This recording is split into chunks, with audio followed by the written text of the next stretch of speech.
तो प्रमुख राजस्थान के लोक देवता थे, उनके बारे में हमने बात कर ली। आज हम पढ़ेंगे प्रमुख लोक देवियां। लोक देवियां हैं, उनके बारे में बात करेंगे। राजस्थान के अंदर ऐसी बहुत सारी लोक देवियां हैं। लोक देवियों को दो भागों में बांट रखा है। एक तो है कुल देवी और एक होती है आराध्य या फिर इष्ट देवी। दोनों संदर्भ में अपन बात करेंगे कि कुल देवियां क्या होती हैं और आराध्य या इष्ट देवी क्या होती है। इन दोनों में फर्क है। कुल देवी का मतलब ये हो गया कि पहले राजा महाराजाओं का शासन हुआ करता था और उन राजा महाराजाओं के शासन में, किसी राजवंश के शासन में ऐसी महिला जिनकी मृत्यु के बाद में उनको पूजा जाता था तो उन्हें कुल देवी कहा जाता था। यानी उसी कुल से थी वो और बाद में उसको पूजा जाता था या उसे याद किया जाता था तो उसे कुल देवी के रूप में जाना जाता था। और आराध्य देवी का मतलब ये हो गया कि उस वंश के लोग किसी अपने वंश कुल की नहीं होकर के दूसरे कुल की हो और उन्हें इष्ट देवी के रूप में मानते थे या प्रमुख देवी के रूप में मानते थे।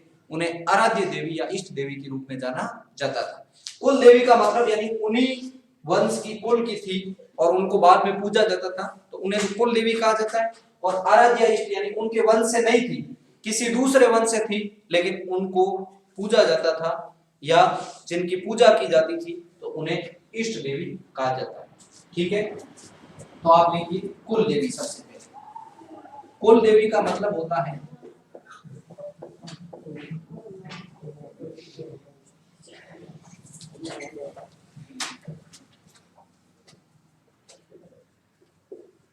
वह देवी जो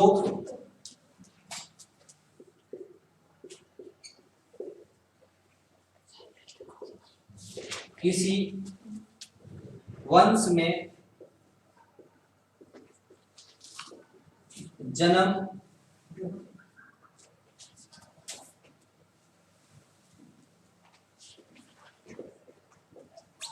लेती हैं और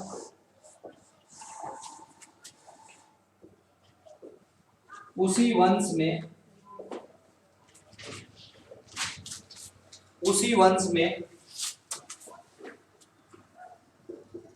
पूजी जाती है तो उसे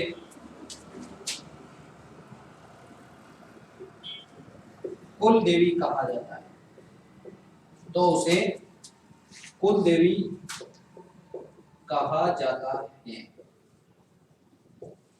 क्या कहा जाता है उसे? कुल देवी। दूसरा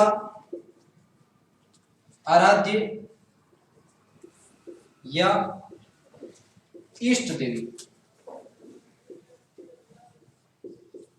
आराध्य या इष्ट देवी।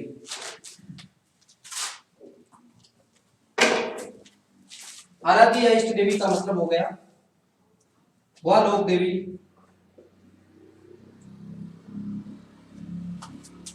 जिसका जन्म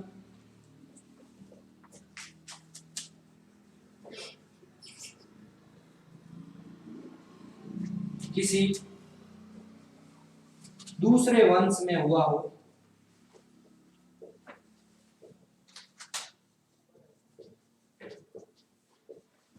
किसी दूसरे वंश में हुआ हो लेकिन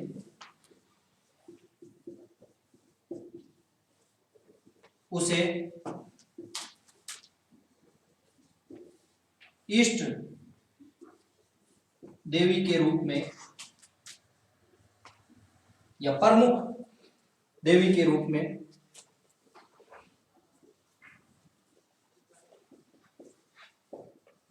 पूजा जाता है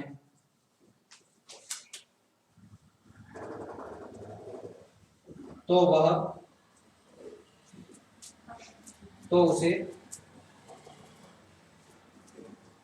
आराध्य देवी कहा जाता है। देवी कहा जाता है तो उसे अपन क्या कहेंगे? आराध्य देवी। यानी वह देवी जो किसी वंश में जन्मी हो और उसी वंश के लोग उन्हें पूजते हैं। यानी ऐसी महिला जो किसी वंश में जन्म लेती है और मरने के बाद में उसको पूजा जाता है तो उसी वंश के लोगों के द्वारा, तो उसे कुल देवी कहा जाता है। और ऐसी महिला या ऐसी लड़की जो दूसरे वंश में जन्म लेती है और मरने के बाद में उसे दूसरे वंशों के द्वारा, यानी उस वंश के लोग पूजते तब तो कुल देवी होती है, लेकिन दूसरे लोग भी अगर उसे पूजते हैं, खुद के वंश के नहीं, दूसरे वंशों के लोग अगर उनको पूजते हैं तो उसे इष्ट देवी के रूप में जाना जाता है, आराध्य देवी के रूप में जाना जाता है। तो ये आपके फर्क समझ में आ गया कि आराध्य देवी क्या होती है और कुल देवी क्या होती है। यहाँ तक कोई समस्या नहीं है? चलिए आप इस चीज को नोट कीजिए, उसके बाद में अपन शुरू करते हैं पहली कुल देवी।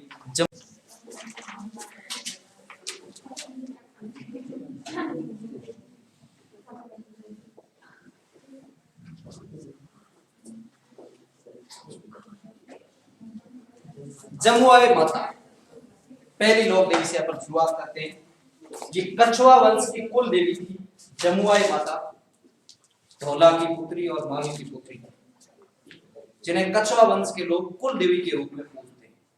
ठीक है, जमुआई माता आपने इतिहास में पढ़ा होगा, ढूंढाड़ क्षेत्र, ढूंढाड़ क्षेत्र है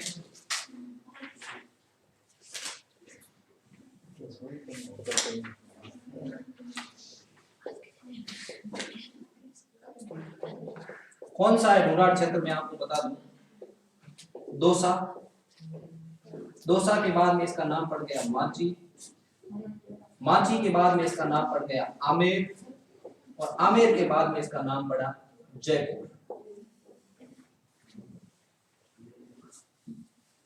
पहले दौसा था, दौसा के बाद में इसका नाम रख दिया गया मांची। इनके जो शासक थे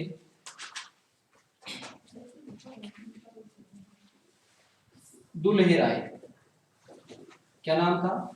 दुल्हे राय, जिसे ढोला भी कहा जाता है। ठीक है, इनकी पत्नी का नाम था, दुल्हे राय की पत्नी का नाम, पत्नी का नाम था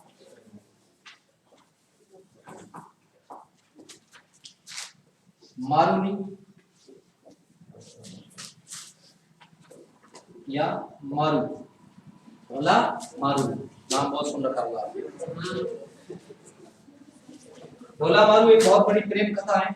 जयपुर का इतिहास जैसे अपना शुरू होगा उस समय आपको ये पूरी इनके प्रेम से संबंधित जो कहानी है वो सब आपको बताएंगे, लेकिन तब तक अपने को केवल इतना ही समझना है कि दुल्हे राय की पत्नी का नाम था मारुनी या ढोला की पत्नी मारू, उनकी पुत्री हुई थी। इन दोनों की क्या हुई थी? पुत्री हुई थी। किसकी? दुल्हे राय और इन दोनों से। इसका नाम था बुडवाई। क्या नाम था? बुडवाई। इसका नाम बाद में क्या कर दिया गया? जमुआई। बुडवाई से इसका नाम क्या पड़ गया? जमुआई माता। मृत्यु के बाद में इसको जमुआई माता के रूप में जाने लगा, पूजा जाने लगा। अब देखिए, दौसा में कछुआ वंश के जो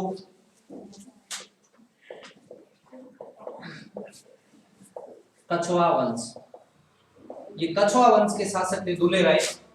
इन्होंने सबसे पहले दौसा, दौसा के बाद में इस स्थान का नाम क्या रख दिया? मांची, जो बाद में किस नाम से कहलाया? रामगढ़ के नाम से, रामगढ़। और यहाँ पर मंदिर का निर्माण हो जाने के बाद में इसको जमुआई माता का मंदिर का निर्माण दुल्हे राय ने करवाया। उसके बाद में इसको जमुआ रामगढ़ कहा जाता है, रामगढ़ नहीं कह करके जमुआ रामगढ़। पहला नाम मांची था, दुल्हे राय ने इसका नाम बदल करके क्या कर दिया? रामगढ़। रामगढ़ के बाद में ये आमेर कहलाया, फिर जयपुर। ये यहाँ पर शासन किसका था? कछुआ वंश के राजाओं का शासन था।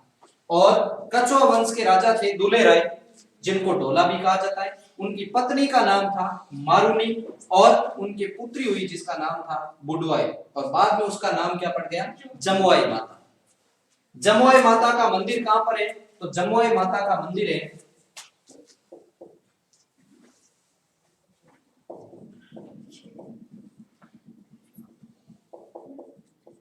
इनका मंदिर रामगढ़ में। इनका मंदिर कहां है? रामगढ़। आगे देखिए,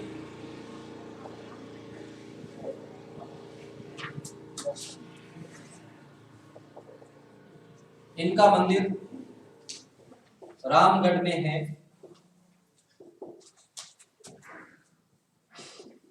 जिसे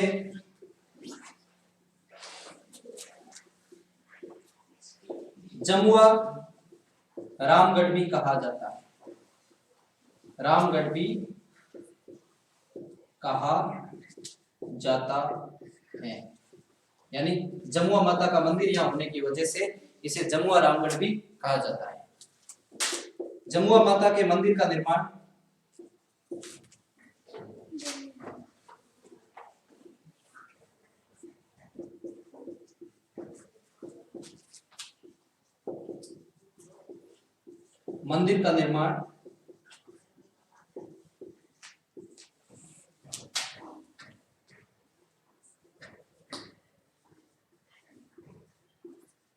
दुले राय ने करवाया।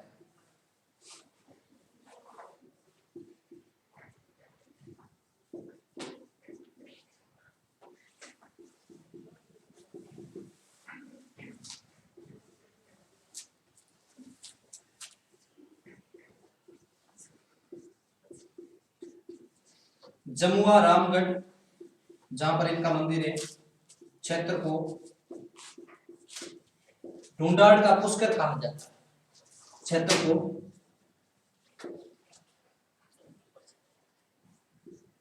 ढूंढाड़ का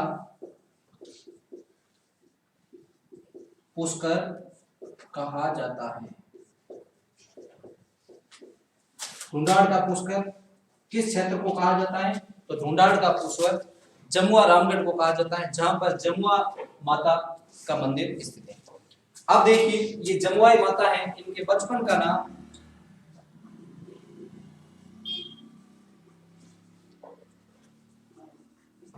जमुआई माता के बचपन का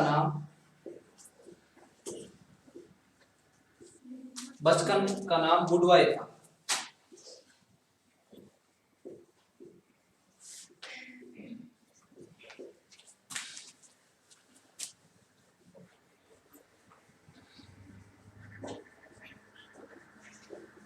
जमुआई माता कछुआ वंश की कुल देवी। एग्जाम में प्रश्न कैसे पूछा जाएगा कि कछुआ वंश की कुल देवी किसको माना गया है? तो जमुआई माता। जमुआई माता कछुआ वंश की कुल देवी है। कछुआ वंश की कुल देवी कौन सी है? तो जमुआई माता। तो जमुआई माता किसकी पुत्री थी? तो पुत्री थी किसकी? दुले राय की। और दुले राय की पत्नी का नाम क्या था? मारुनी। दुले राय और मारुनी के विवाह के बाद में पुत्री हुई जिसका नाम था बुडवाई। मृत्यु के बाद में इसे जमुआई माता कहा जाता है। और इनका जो मंदिर है, जो पहले इन्हें माची कहा जाता, माची के बाद नाम बदलकर इसका रामगढ़ कर दिया। वहां पर इनके मंदिर का निर्माण दुले राय ने, इनके पिता ने करवाया था। जब इनका मंदिर वहां निर्माण हो गया तो इसे जमुआ रामगढ़ के रूप में जाना जाता है। और इन्हें ढूंढाड़ के क्षेत्र का पुष्कर भी कहा जाता है। जो ढूंढाड़ क्षेत्र है ये पूरा, इस ढूंढाड़ के क्षेत्र का क्या कहा जाता है? पुष्कर कहा जाता है। और इसके अलावा इनके बचपन का नाम क्या था? तो बुडवाई था। और ये किस वंश की कुल देवी मानी जाती है? तो जमुआई माता कछुआ वंश की कुल देवी मानी जाती है। नोट कीजिए। तो देखिए, शिला माता के बारे में बात कर रहे हैं। ये कछुआ वंश की आराध्य देवी। कछुआ वंश की कुल देवी कौन सी थी? जमुआई माता। और कछुआ वंश की आराध्य देवी कौन सी थी? शिला माता। ध्यान रखना।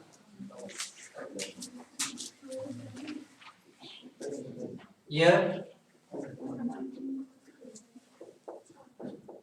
कछवा वंश की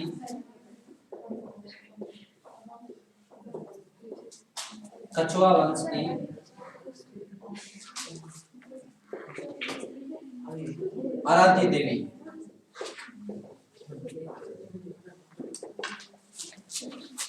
इनका मंदिर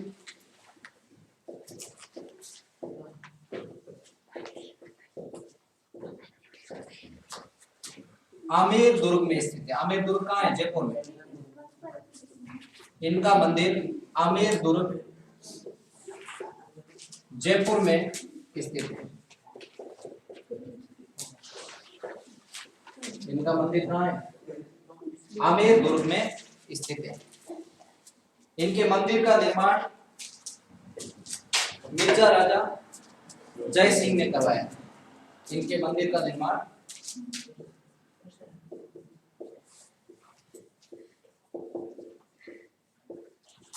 इनके मंदिर का निर्माण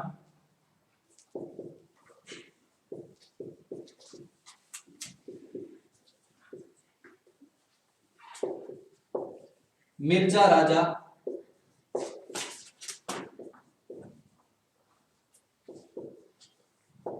जय सिंह ने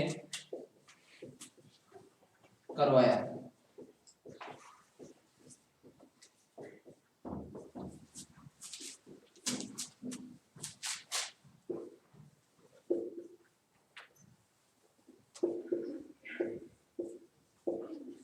शिला माता को अन्नपूर्णा देवी कहा जाता है। शिला माता को अन्नपूर्णा देवी कहा जाता है।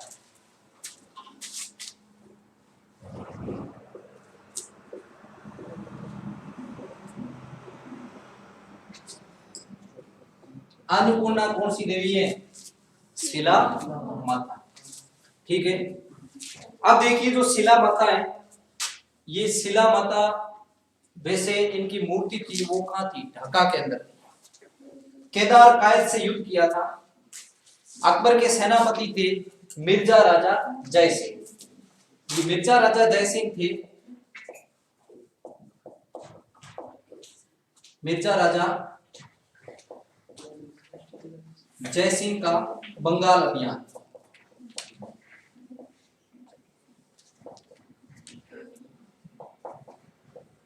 1594। मिर्जा राजा जय सिंह थे, अकबर के सेनापति थे। इन्होंने किसको जीता? काबुल को जीता, उड़ीसा को जीता, बिहार को जीता। उसके बाद से ये बंगाल चले गए। बंगाल के अंदर ढाका नामक एक स्थान है। वर्तमान में बांग्लादेश की राजधानी ढाका। इस ढाका के जो शासक थे उसका नाम था केदार कायद।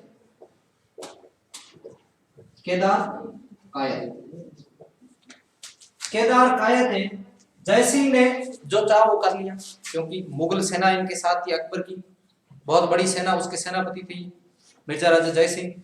काबुल को जीत के आए, उसके बाद बिहार को जीता, उड़ीसा को जीता, फिर बंगाल की तरफ इनका अभियान हुआ 1594। ढाका पर इन्होंने 23 बार आक्रमण किए। 23 बार आक्रमण किए, लेकिन सफलता नहीं मिली। क्यों नहीं मिली? ये शिला माता की वजह से नहीं मिली। कोई तो सुना रहा हूं मैं। शिला माता की मूर्ति वहां पर थी और केदार कायद हमेशा किसी भी युद्ध में शामिल होते उससे पहले शिला माता को याद करके जाते थे। इसलिए केदार कायद की कभी युद्ध में हार हुई नहीं थी। ऐसा इतिहास में प्रचलित है कि केदार कायद की कभी हार ही नहीं हुई थी। तो क्या हुआ? जय सिंह ने जो पंडित थे, पुजारी थे, उनको थोड़ा लालच दिया। लालच कई चीज को दी? मूर्ति लाने को। कि वो मूर्ति उठा के लानी है आपको। जब ये मूर्ति उठा के ले आएंगे तो फिर केदार कायद को हराया जा सकता है। तो छल की वजह से उन्होंने क्या किया? उस मूर्ति को आमेर रखवा दिया। वहां से लाके कहा? आमेर के अंदर रखवा दिया और 24वां आक्रमण किया केदार कायद को, और केदार कायद को हरा करके बंदी बना लिया। बंगाल पर इनका अधिकार हो गया। तो शिला माता की मूर्ति है जय सिंह ने यहाँ जयपुर में स्थापित करवाई और फिर इसे इष्ट देवी के रूप में पूजने लगा। और इनके मंदिर का निर्माण है वो किसने करवाया? मिर्जा राजा जय सिंह ने करवाया। अष्टभुजाओं वाली, अष्टभुजाएं इनकी मूर्ति है, अष्टभुजाएं और काले पत्थर से निर्मित। चैत्र नवरात्र और अश्विन नवरात्र के दिन यहाँ मेला बढ़ता है। चैत्र नवरात्र के दिन और अश्विन नवरात्र के दिन यहाँ पर मेले का आयोजन किया जाता है या मेला बढ़ता है। और इनके मंदिर का निर्माण भी किसने करवाया? हाँ, तो इस वजह से इस मूर्ति को वहां से ला करके इन्होंने कहाँ स्थापित किया? आमेर के अंदर स्थापित किया था, जो शिला माता की मूर्ति थी। उसके बाद ही जब वो मूर्ति को वहां से लेके आए, छल की वजह से फिर यहाँ उनको विजेता हुई। 24वें आक्रमण में केदार कायद को इन्होंने हरा दिया और हरा करके उसको बंदी बना के अकबर के सामने पेश किया। तो आगे लिखिए, इनके मंदिर में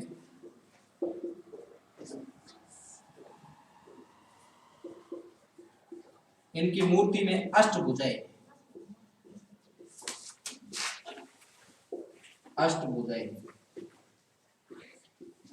जो काले पत्थर से निर्मित है, काले पत्थर से निर्मित है। काले पत्थर का नाम आया तो काला और बाला का देवता किसे कहा जाता है? तेजा जी।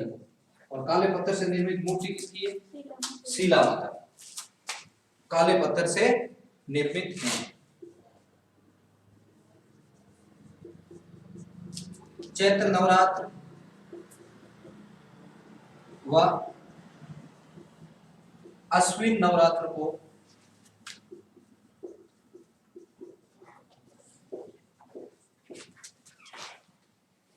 आमेर में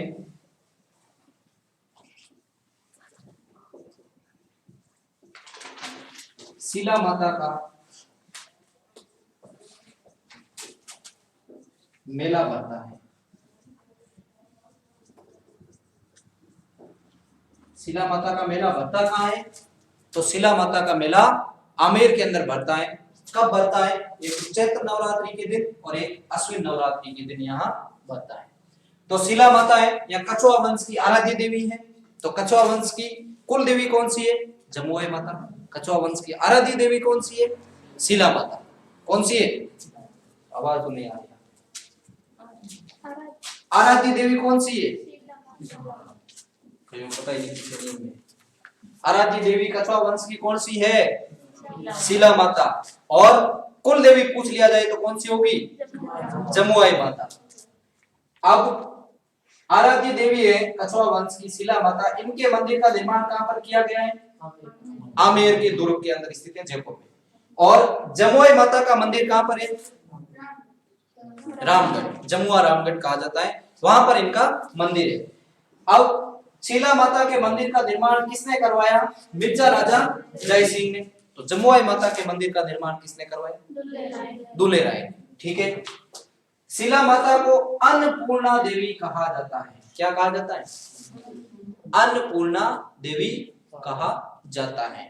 जबकि जमुआई माता का जहां मंदिर है उसे क्या कहा जाता है? ढूंढाड़ का पुष्कर। इनके मूर्ति में अष्टभुजाएं हैं जो काले पत्थर से निर्मित है। इनकी मूर्ति जिनमें अष्टभुजाएं और काले पत्थर से निर्मित है। चैत्र नवरात्र व अश्विन नवरात्र को आमेर में शिला माता का क्या बढ़ता है? मेला बढ़ता है। तो ये कछुआ वंश की लोक देवी हमने पढ़ी। कल फिर मिलेंगे एक नए टॉपिक के साथ, एक नए अध्याय के साथ। तब तक के लिए धन्यवाद। जय हिंद, जय भारत।